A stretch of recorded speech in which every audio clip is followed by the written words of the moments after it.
How many of you remember the 1980s?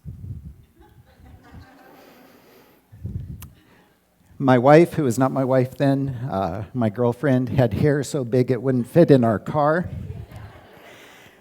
You remember the giant boombox on the shoulder? I wasn't rich enough to have one, I just wanted one. You remember going to Blockbuster to rent the VHS of Back to the Future? And you remember on that VHS tape, there would be the FBI warning, like they are going to come after you. And then there would be those previews, right? So as I was preparing for this, immersing myself in the 80s, I wondered, what would a 1980s movie preview for this event have been like? So I made one. Here you go.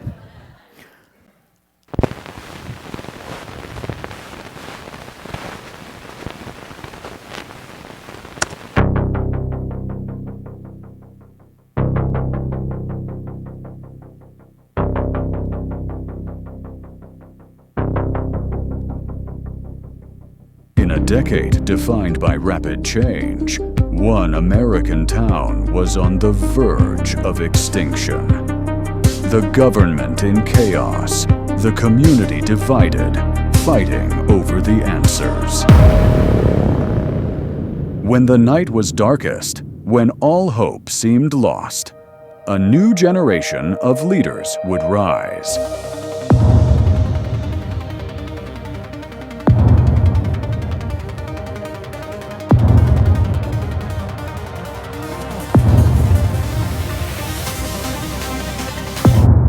Sometimes they didn't agree, but they shared one belief. Greer was a town worth fighting for. And this is the story of how they saved it. All right, here we go. It sounds so epic like that, doesn't it? But the reality is, on January 8th of 1988, as our brand new mayor, Shirley Rollins, was being sworn in the room right behind me here, it did not feel like a movie at all. It felt like disaster. Outside, a record snowstorm was burying the town. Inside City Hall, this building that you're in right now, Shirley Rollins was discovering something even more troubling. Greer wasn't just snowed in, Greer was in trouble. Okay, if you're new to the series, welcome here. I'm David Lovegrove, director of the museum. In part one, we explored Greer's founding through the words of Victoria Bailey, wife of the first mayor. In part two, we explored the textile era through the voice of Naomi Trammell, who started working in a textile mill here in Greer at age 10 and lived to 106. And those are on YouTube if you want to see them. But today is really different. It's different because we're talking about recent history now. This is events that many of you lived through. Some of the people in today's story are still with us. Some of them are in the room right now, cheering. Some of them still disagree about what should have happened and what did happen. And that actually puts a historian in a kind of a rough spot. Like, who's going to stand up and say, you're wrong? Yeah.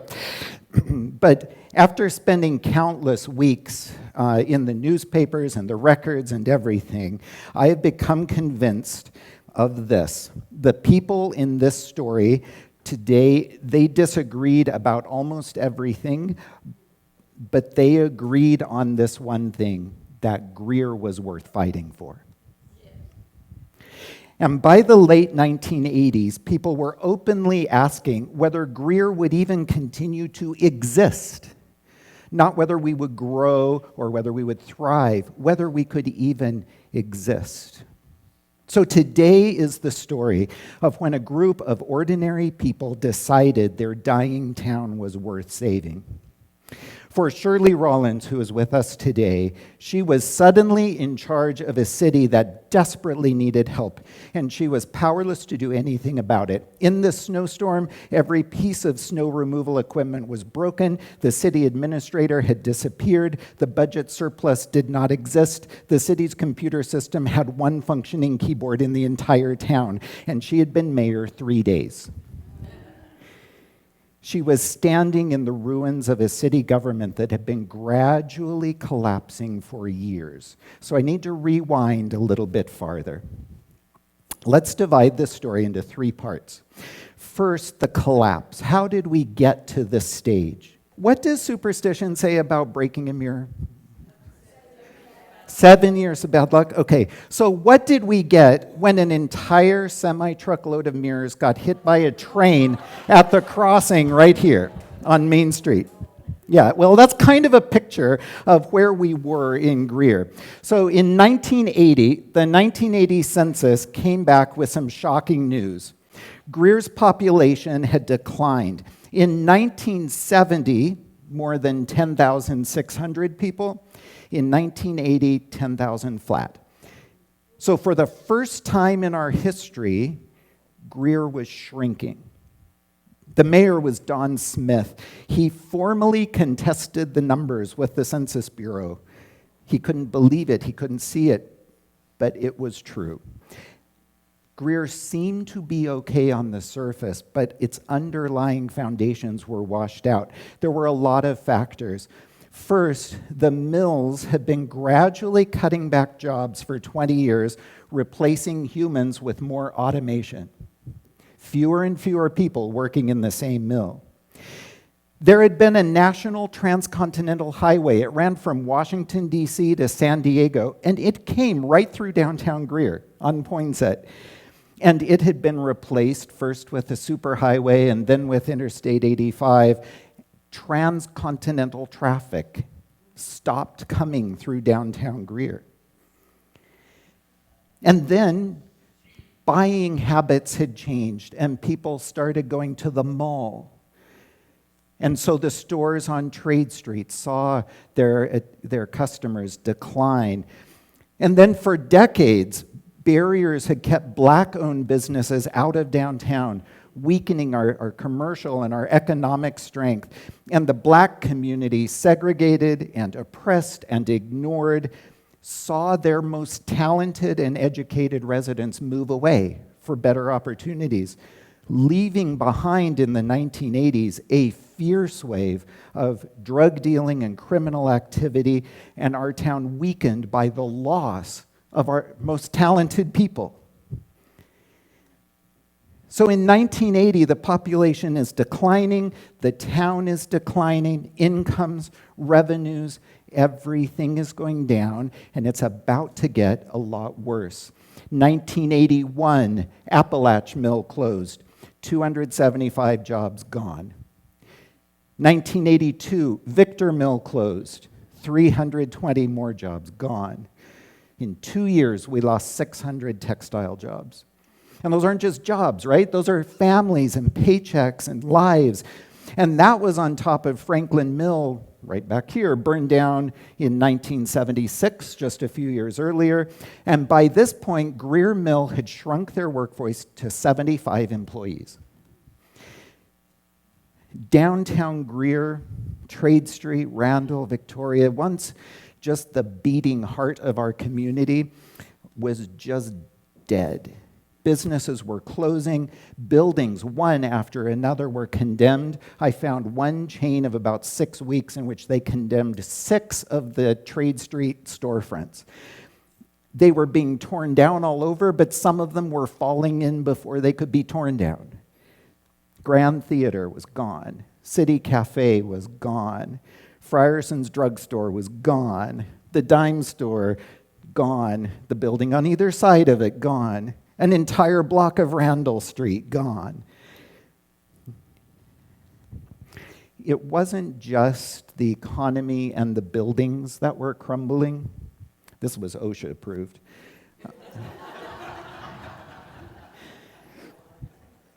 It wasn't just the economy and the buildings. our city government itself was broken. The Greer Citizen wrote, "One blow after another has buffeted our city council. Every decision made affects the future, even to the point of whether the city will continue to exist." They were actively talking about turning in our town charter. Where we were was whether the city would continue to exist. By 1985, the question was no longer whether Greer would grow, or it was whether Greer could survive, and not really physically. You know, some of the buildings would remain, the roads would still be there, but would Greer remain Greer? Like, what would the next generation say as when somebody asks them, "Where are you from?" Are they going to say Greenville? Does Greer disappear? And for the first time in our history, there were doubts about those questions. But by 1987, something was changing. David Lovegrove was graduating from high school. More and more people saw what was happening, and they saw their town dying, and some of those people decided to fight. And that year, 4 of them ran for city council. The reality is they had no idea what they were walking into. As these 4 new council members stepped into office in January of 1988, they were stepping into a perfect storm of trouble. Let's talk about those 4. Shirley Rollins, active in her church, serving in multiple leadership positions. I can't tell you how many people have said she was my Sunday school teacher. My mom ran the Sunday school room right beside hers, and she was my mom while my mom was doing other kids' moms. She volunteered with mental health organizations. She volunteered with senior services. At one point, she was known as the Banana Lady because she would take baskets of fruit to retirement homes. People loved her for it. She led community-wide cleanup projects as our town was going down and got dirtier, and she took it on head first. She ran for city council in the 1970s and became first ever councilwoman in Greer's history. She served on city council 16 years. She knew how the city worked.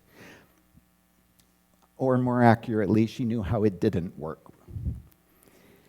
She had watched as power had slowly shifted from the elected mayor and council to the appointed city administrator. She had watched as city employees were treated terribly, as morale collapsed, as good people quit, and she'd had enough. Her platform was simple. She ran for mayor on this: I want to return control of the city to the people who were elected to run it.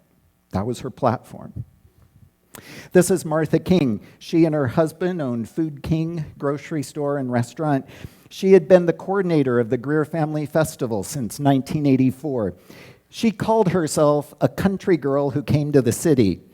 She thought of Greer as the big city. She said, "I saw an opportunity for things to change in Greer for the better." She listed her priorities: stability for city employees, business development, annexation. Everyone was for annexation because the town was shrinking. There was no money. Improving recreational opportunities. Singleton Gilmore, running to be Greer's first black council member to bring respect and resources to our black communities. He said, "I was able to work with the community to get results, and if I could accomplish that in an unofficial capacity, I figured I could do so much more if I could serve on city council." Charlie Williams, owner of a car dealership, outspoken, blunt. He said, "During my campaign, I talked with 1,400 people, and I would say 85% of them thought we needed a change in city administrator." You see, this campaign had become a referendum on one man. His name was Jim Forth. Jim Forth was our city administrator. The Greer citizen asked the question directly, is the city administrator running Greer? And it listed some things. No city council committees had held meetings in months. The city council had approved all of Forth's recommendations, no matter what they were. Some were good, some were disastrous. And one city council member, Charles Wall, just stated bluntly, we hired Jim Forth to run things, and by God, he's going to run them. The campaign became all about this man. The election was contentious. At points, it seems a little bitter. It went to a runoff between Shirley and the prior mayor. But on November, by the way, we actually have one of Shirley's original mayoral campaign posters, which I just love. November of 1987, Shirley Rawlins defeated incumbent Mayor Don Smith by 106 votes. 4 new council members are elected, including Shirley, Greer's first woman mayor, and to this day, still the only woman mayor our city has ever had, and including Singleton Gilmore, Greer's first ever black city council mayor. The day after the election, the Greenville News ran this headline, "New leaders are troubled by Forth." Shirley Rawlins said, the question of Forth running the city was the deciding factor in Tuesday's election. The new council members all said the same thing. There must be a change in how Jim Forth handles city employees and the public. His reputation was that he was harsh and loud and uncaring. All right, here we go. Get ready for a roller coaster. On Wednesday, follow me on the timeline if you can. It's January 6th. It's Wednesday. This is actually 2 days before the swearing-in ceremony. Things start to unravel. A record snowstorm is forecast to hit the city. City employees ask Jim Forth to sign the paychecks a day in advance. The snow is going to shut down the town. Jim Forth refuses to sign the paychecks. The blizzard hits the next day, so that's Thursday, January 7th. The blizzard hits. Snow is falling heavy all day long. It's burying the whole upstate. Roads are impassable. Power is out. Snow continues to fall heavy all night long. Snow falls all day Friday, January 8th. The whole town is paralyzed. And the night of Friday, January 8th, when the swearing in of these new council members and new mayor is scheduled, the snow is finally coming to end. Police and fire trucks bring these council members from their houses to City Hall to get them here for the swearing in. The next morning, Saturday the 9th, the Public Works Department shows up ready to work. Let's clear these streets. Let's open our city. Just one problem. Every single piece of snow removal equipment was broken.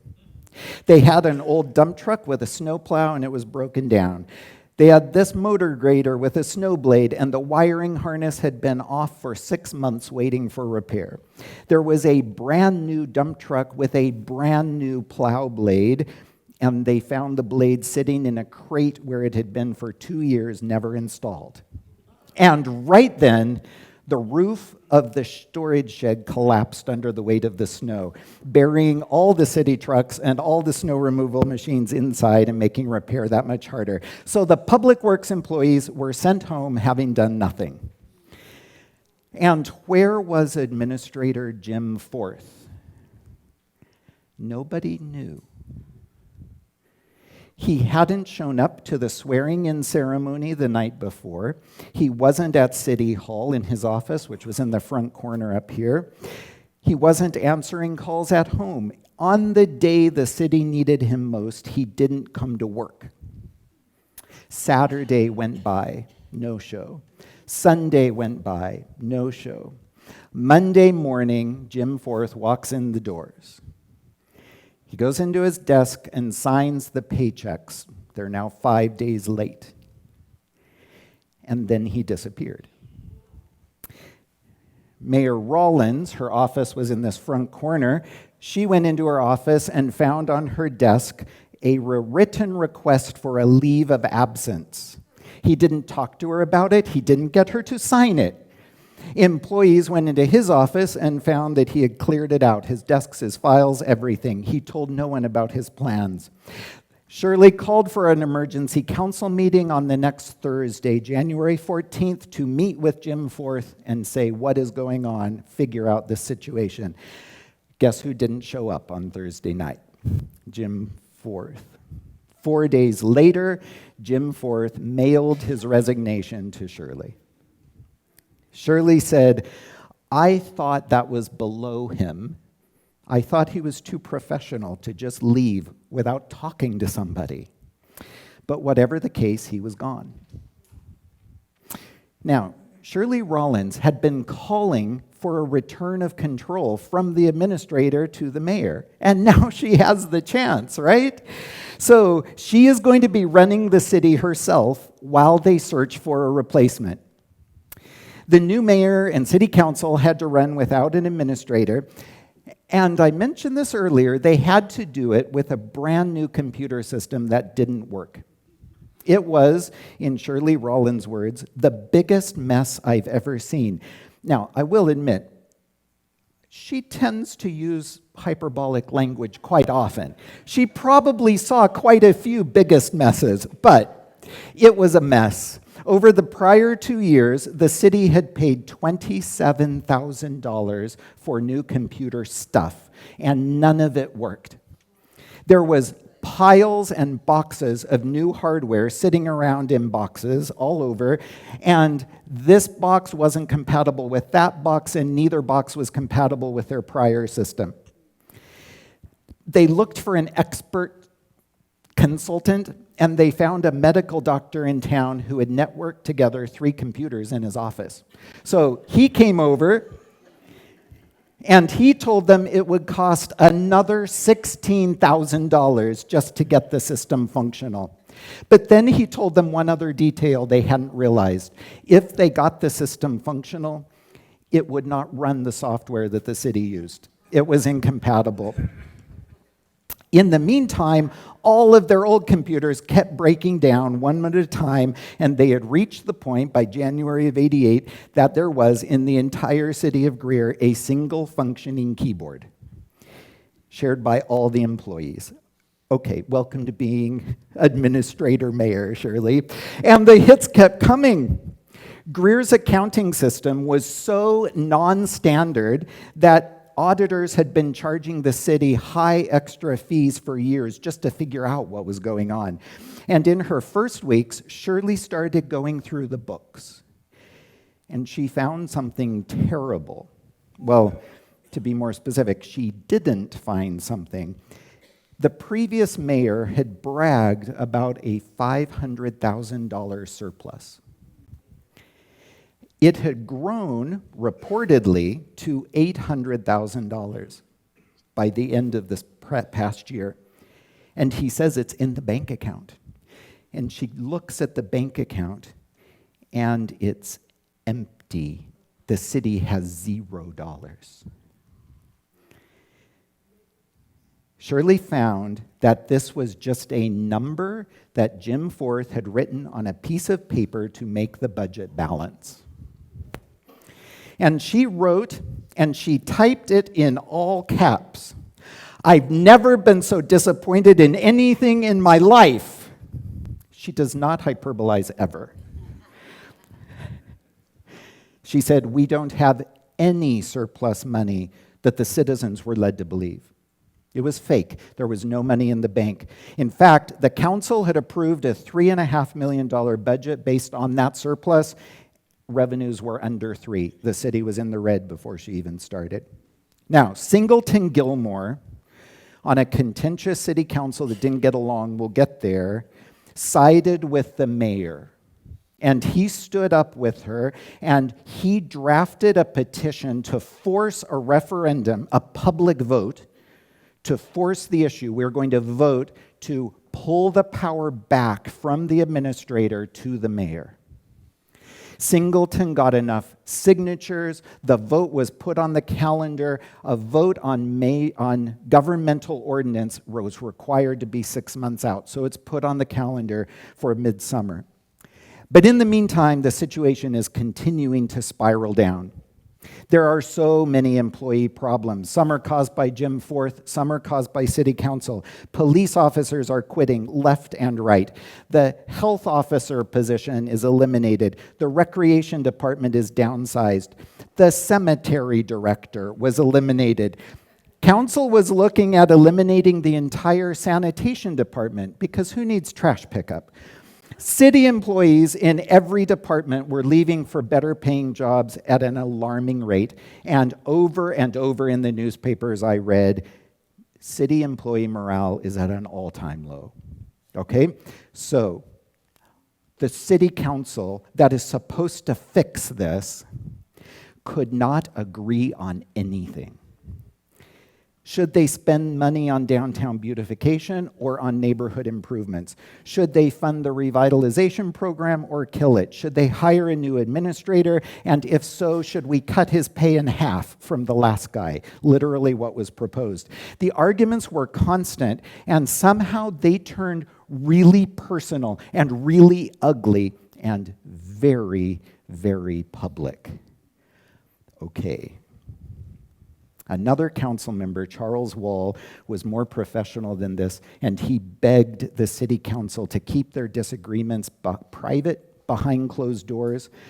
But after every council meeting, other members would go to the Greenville News and just let it rip.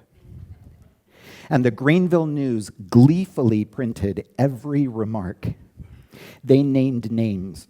They started sending a reporter to council meetings so that they could get the best fresh rot. This was a real-life soap opera, and South Carolina was glued to our TV. A brand new morning radio show launched in Greenville. It's the Love and Hudson Show. WMYI-FM. This instantly became the hottest thing on the airwaves. Back in a time when radio owned everyone's ears, the entire upstate was tuning in. And one morning, they came on with this.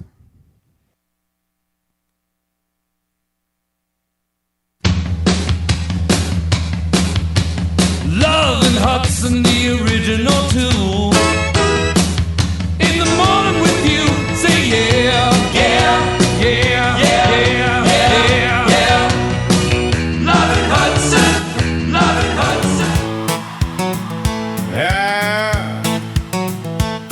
Now listen to a story all about Greer's plight. They got a city council, all that ever does is fight. If you look at all their squabbles, you will have to make a list. Pretty soon they won't be arguing, but fighting with their fists. Bickering, power, politics. Insiders say it's just a case of small town politics.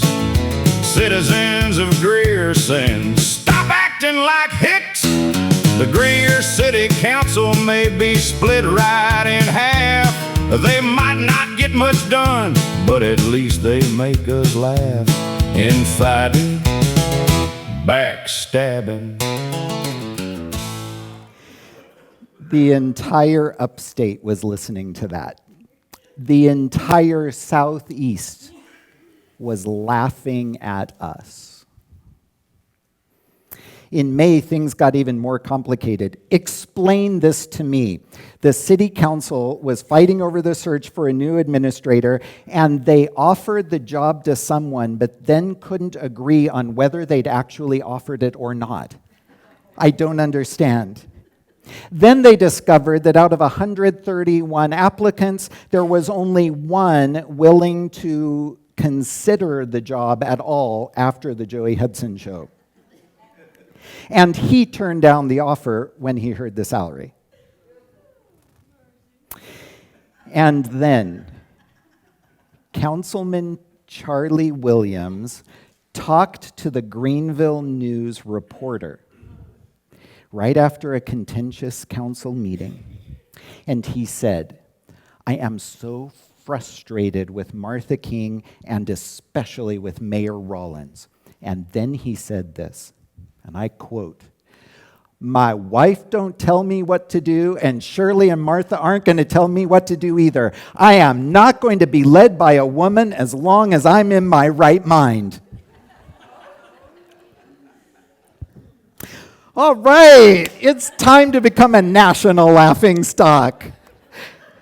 So the president of the National Organization for Women, Joy Bennett, scheduled a visit to the very next city council meeting. And at that meeting, Joy Bennett asks Charlie Williams to clarify and apologize for his recent remarks and to provide assurance to the people of Greer that you can work with other elected officials, regardless of their sex. Charlie very wisely decided not to defend himself. He took it on the chin, and he issued a written apology, which Mayor Rollins read aloud at that meeting. Now, in the middle of all this chaos, another important battle was going on. Greer had qualified for a city revitalization program called Main Street USA. They won grants to pay the salary for a program director and to fund downtown renovations. Get this, someone outside of Greer is going to pay to renovate downtown Greer, okay? They hired a director, he had some early success, and then he developed an extensive downtown beautification plan. They called it the Streetscape Project. Now, this isn't the streetscape that just finished a couple years ago. This one was 30 years earlier. It had been in the planning stages for almost 2 years. It's going to take the utility wires underground, get rid of the telephone poles, replace the sidewalks, resurface the streets, add trees and street lights and park benches. It's going to cost money, but the funds had already been given to the city. They're in the bank. And the council couldn't agree on whether to do it or not. Some members wanted to spend the money on their own neighborhoods instead.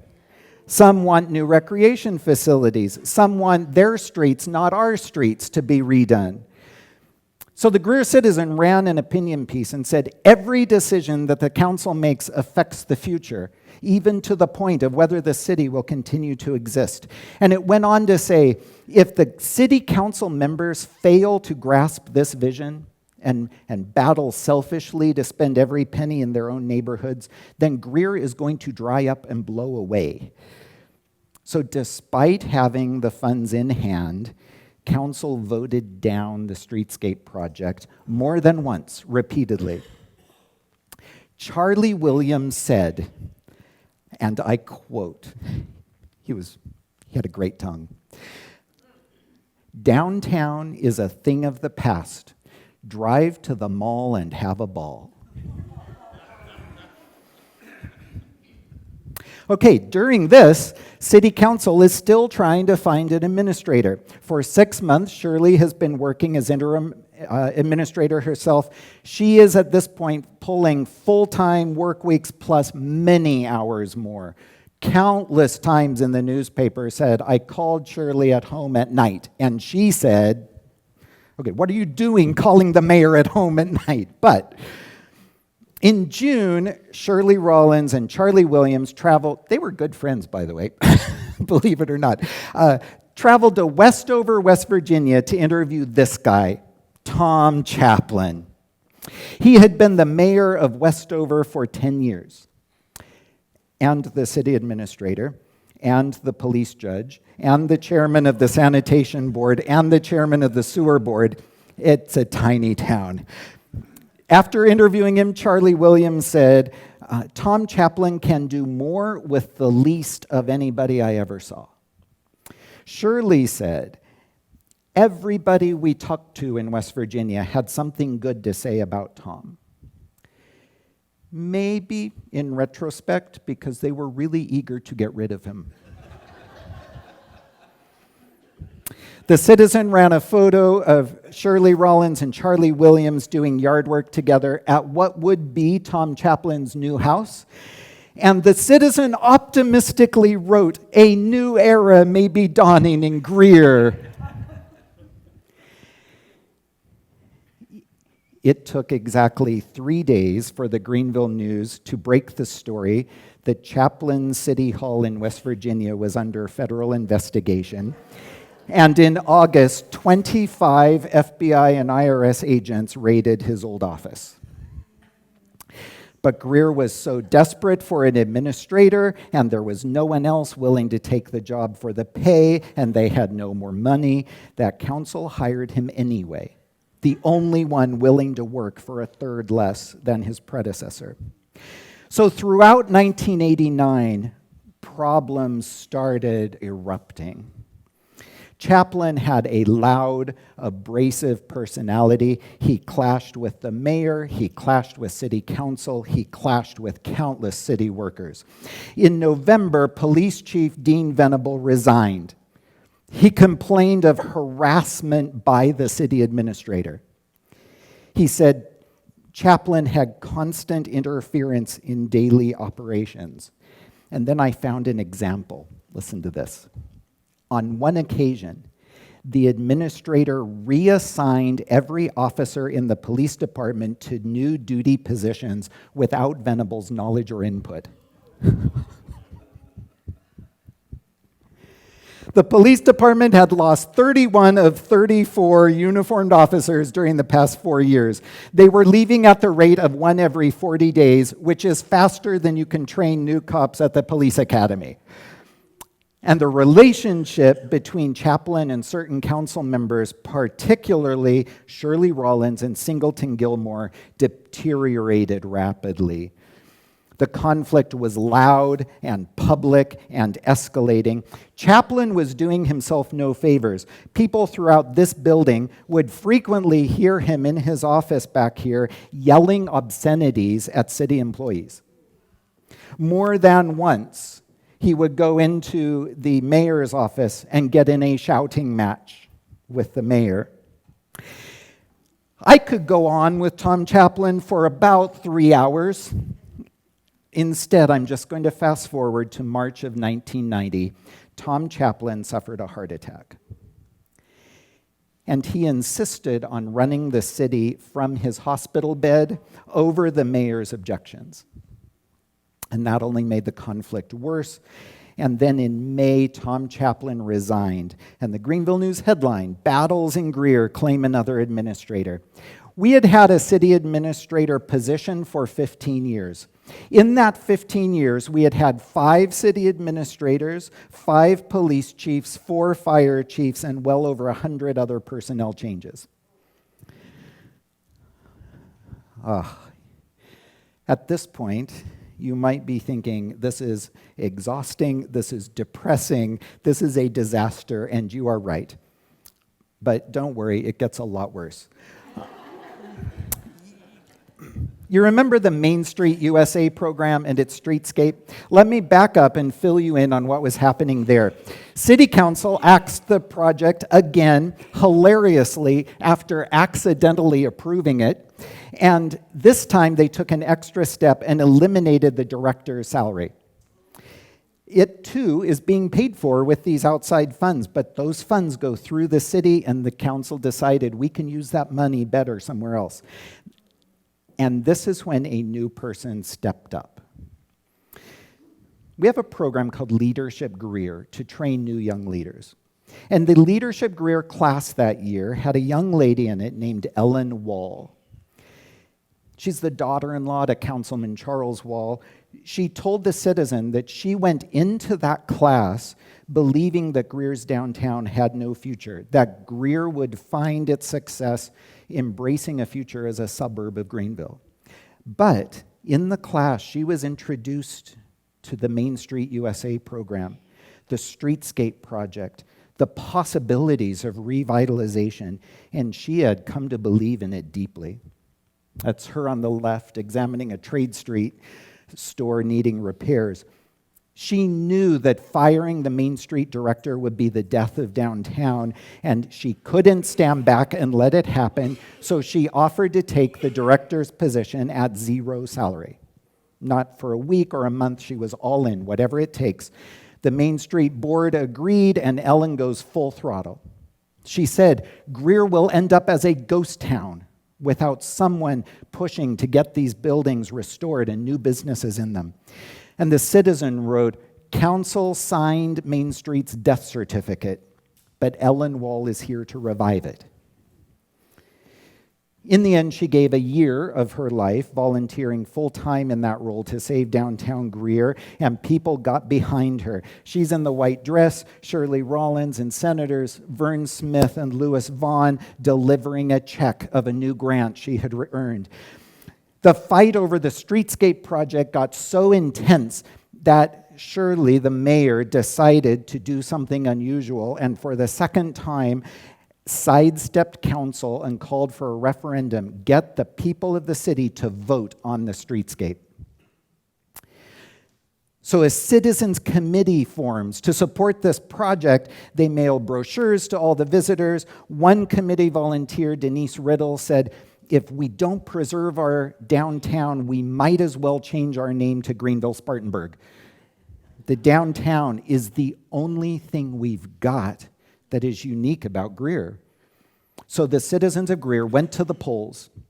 The question was simple: should we invest in saving our downtown, or should we let it die? The vote wasn't even close. 70% in favor. The citizen printed a comic, a council member saying, "I love our small town government because I can be heard," and this mass of referendum voters saying, "And so can we." This passed in all 6 districts. Every part of town said yes. And the citizen wrote, "Greer will live to see another day because its citizens have decided this place is worth saving."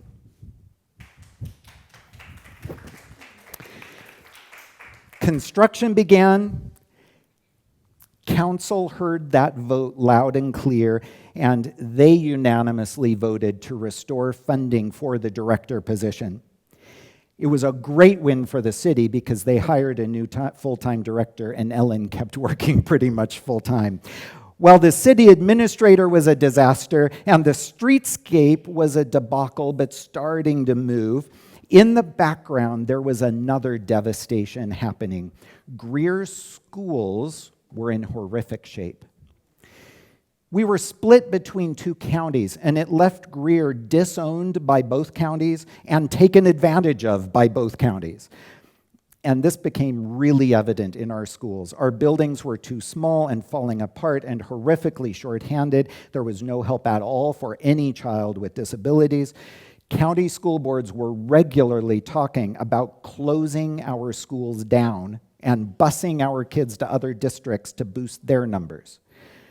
And like Ellen Wall with Main Street USA, there was a person who could not stand by and let that happen.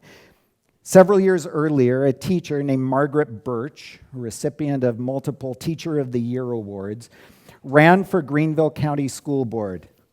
Margaret Birch for our schools.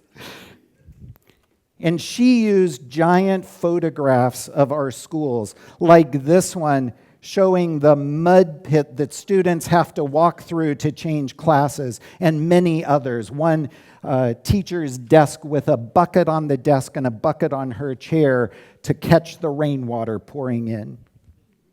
She fought to save and then improve Greer schools. She found that school board members' authority was one-sided. Other people decided the budget. They would make cuts, and then the school board had to make those cuts. The school board has no authority over the budget, they just have to do the dirty work. So Margaret started to fight for full authority over the budget. She became chairman of the board, and then one particular board member, who I will leave nameless because he is still active in upstate politics, and I do not want that, put Greer schools in the center of his target and made it his goal to shut them down. Margaret went toe-to-toe with him, battling for our kids, and Margaret started to win. Okay. We've come to the end of the 80s. So what's the state of the city at the end of this decade? Shirley Rollins and all of City Council, having battled with each other over how the government should run, named an interim city administrator, Ken Westmoreland. Now remember, there was a citywide referendum on the schedule to change the form of government away from an administrator. But Ken Westmoreland was awesome. Martha King said, "He is just fantastic. It is such a pleasure to watch a professional like Mr. Westmoreland work. City employees loved him." And in a remarkable turn of events, Shirley Rollins decided to cancel the referendum. I say it's remarkable because think about this with me. This was her campaign platform that she ran on. This is a big part of how she was elected. This is something she had fought for. She had invested massive political campaign in this. But she had run the city for 6 months and found it needed a professional. And in Westmoreland, she was seeing exactly that. She was seeing how it could work, how it should work. And this was most remarkable because of who Shirley Rollins is. You would never guess, but she is a very bold and self-confident woman. Listen to me, for Shirley to have the humility to abandon her number one objective because she saw this is what our city needs. That's huge. This was a quiet victory for another member of council who had stayed out of the spotlight this whole time. Charles Wall, Ellen's father-in-law, was too professional to get caught up in the public shenanigans, but he had believed firmly all along that Greer needed professional leadership and an administrator, and he had been quietly behind the scenes leading the rest of City Council to see that. And Ken Westmoreland was the last piece of a puzzle that he had been frustrated by for 15 years. The fall election in 1989 brought 2 new council members, including Sylvia Jones, Greer's first black woman council member. And these 2 would help restore the tone and relationships of City Council.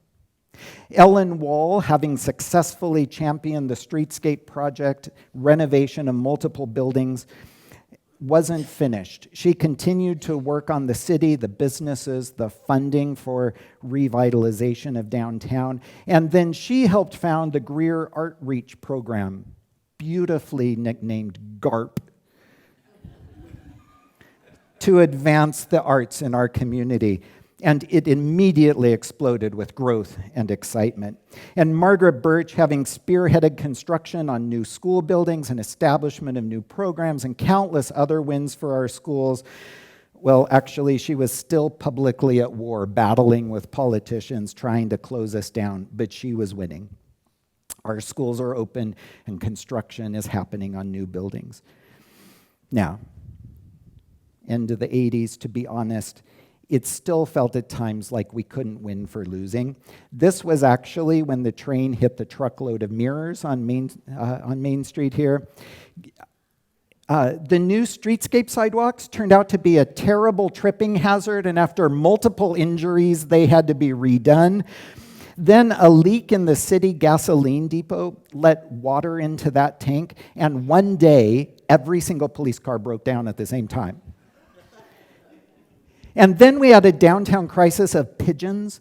They were nesting in these condemned buildings.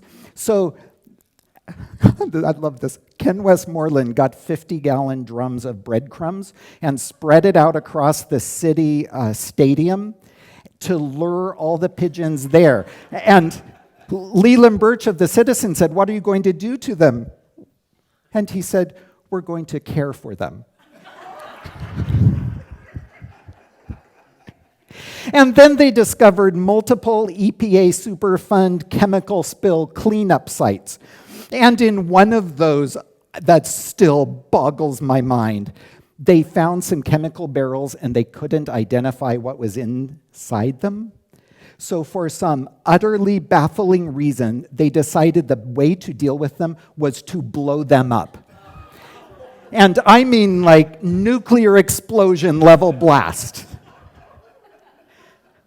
Still don't know what was in those barrels. And then the South Carolina Children's Theater announced that the Greer Civic Auditorium would be the new home in the state. And that was a huge win for Greer. But they said it's not air conditioned. Can you put in air conditioning? And city council looked at it and it was going to be $40,000. And they said, nope. So they left. We came out of the 80s battered and exhausted. But despite all of that, for the first time in years, there was a sense of hope. And a few things here and there started to go right. Like this painter on top of our tallest water tower fell off the water tower and somehow survived. You know, maybe our town can survive too. But there was one more thing.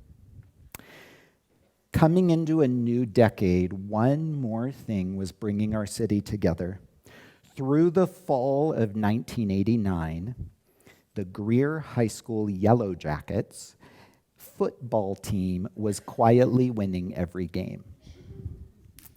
And they kept winning. And then it was big time. On December 6th, they won the playoff.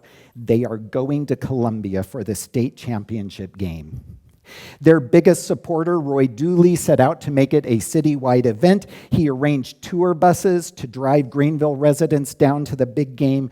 3,000 fans are making the trip. The morning of game day brought a record-breaking snowstorm. The roads were covered, slick as ice, and in the blizzard, the tour buses are slowly making their way past cars of fans slid off the road. And Margaret Birch told her husband, there is no way we're going to make it to this game. But they did, and from the starting first play of the game, Greer had control. There was no question what the outcome would be.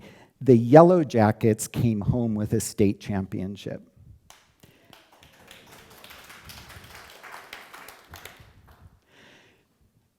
Greer came home with a state championship.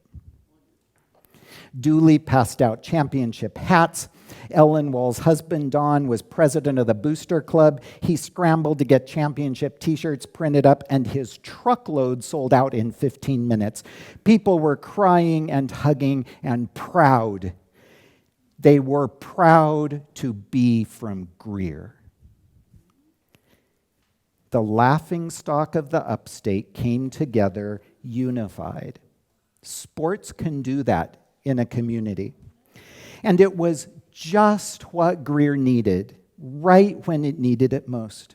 So if you run across an old-timer, because none of you are old-timers, if you run across an old-timer who is oddly attached to the Yellow Jackets, this just might be why. It was more important than a championship. And now it's 1990, and Greer survived the 80s. The government was starting to stabilize, the downtown was starting to rebuild, the schools were staying and new schools are being built, and the government saw progress like this. Greer lands in a lose-lose situation with another public relation. Oh, wait a minute. Running out of cash, borrowing, Our festering boil is ready to be lanced. Political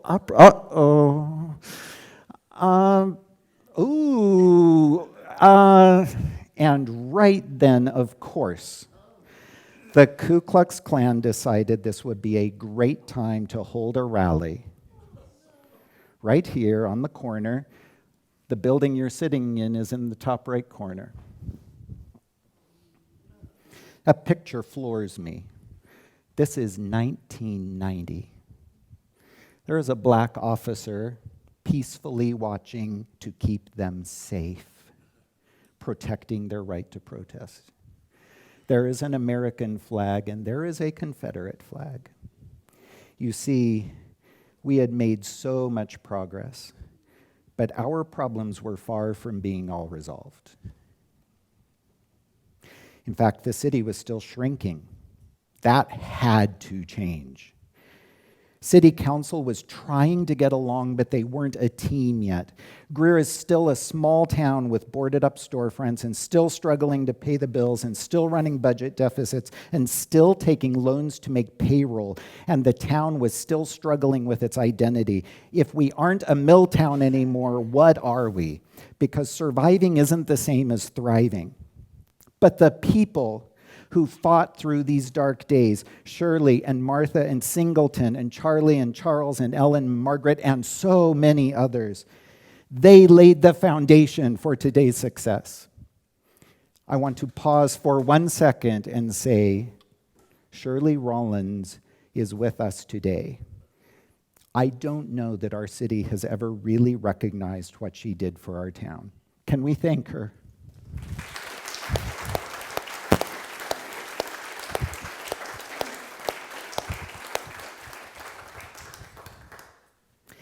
It now looked like Greer might survive.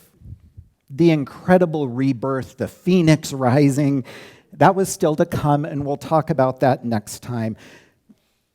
How Greer became one of the fastest growing cities in America is amazing. But today I will just end with this. In Greer's darkest days, when we were the laughingstock of the country, when it looked like this town would disappear entirely, a group of ordinary people decided to fight. And they fought each other, and they fought the system, and they fought the odds, and they were learning to fight together. And that's why Greer is still Greer, not a suburb of Greenville. And that's what saved us. Greer has the greatest people, full of fight and grit and determination. That's Greer, and that's why we're here today. Thank you.